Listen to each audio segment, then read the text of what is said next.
કે રામવાળા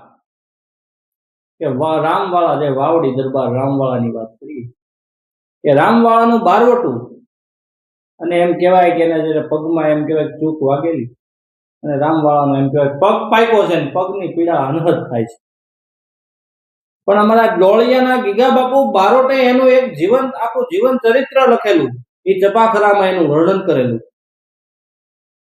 અને ડોળિયા ગીગા બાપુ બારોટને ખબર પડી કે દરબાર રામવાળાને એમ કહેવાય પગ પાક્યો છે ને હવે એમ કહેવાય કે એનાથી પીડા સહન નથી થતી એવી પીડા છે.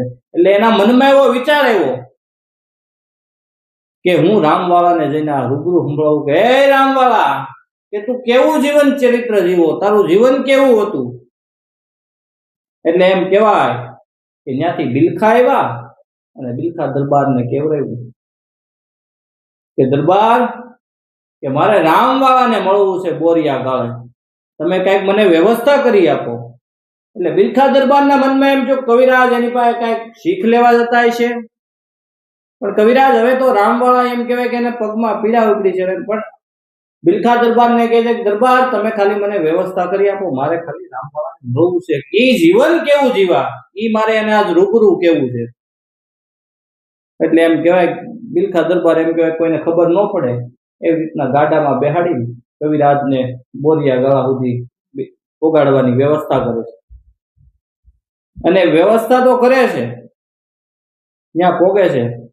અને એમ કહેવાય કે ભાઈ જે કવિઓ જે બારોટો જે બિરદાવળી ઉપાડે રામવાળાને એમ કહેવાય ભલે રામવાળાને, ભલે કાળુ વાળાના દીકરાને, ખમા ખમા રામવાળાને, એમ કરીને કીધું હે રામવાળા. ત્યાં તો એમ કહેવાય કે રામવાળા આવો કવિરાજ, આવો કવિરાજ, આવો કવિરાજ, આવો કવિરાજ.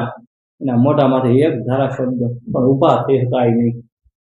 પછી કીધું કે રામવાળા, ના ના બાપ બેહો, કે રામવાળા આજ હું તમને મળવા આવ્યો છું, પણ કવિરાજ આજ તો મારો હવે એવો સમય નથી હું તમને કઈ દઈ શકું. પણ રામવાળા હું લેવા નથી આવ્યો, કે તો કે હું આજ તને જીવન ચરિત્ર તું કેવું જીવો એ આજ તને સંભળાવવા આવ્યો છું. તું રામવાળા કેવું જીવન જીવો, પણ એનું ચપાખરું તમે સાંભળતા હશો. એ ચપાખરું બહુ પ્રખ્યાત છે.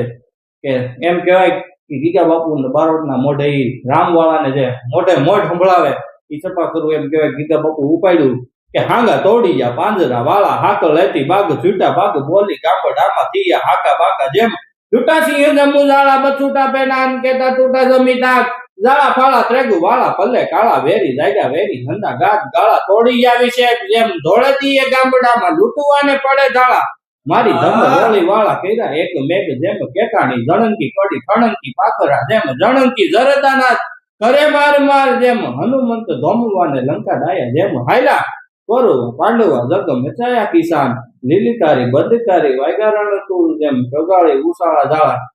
એમ કહેવાય કે સપાખરું પૂરું થતા ત્યાં તો એમ કહેવાય કે રામવાળાને એટલી પગમાં પીડા હતી, પણ રામવાળા એમ કહેવાય ઉભા થઈને બધ ભરી ગયા, પીડા બધી ભૂલી ગયા. હે કવિરાજ એમ કરીને મારા બાપ એમ કરીને બધ ભૂલી ગયા. અને રામવાળા એમ કહેવાય કે એ કવિરાજ ને રામવાળાની આંખમાંથી આંખડા પડવા માંડ્યા, દડ દડ કરતા આંખડા પીડ્યા. એટલે કીધું કવિરાજ આજ મારો સમય કે હવે હું બારવટું કરી શકું એમ ગયો નથી, મારી પગની પીડા છે, હું તમને શું દઉં. એ એમ કહેવાય ગીગા બાપુ બારોટ બોલ્યા કે રામવાળા, હું તારી પાસે લેવા નથી આવ્યો, પણ આજ તને કહેવા આવ્યો તો તું જીવન કેવું જીવો.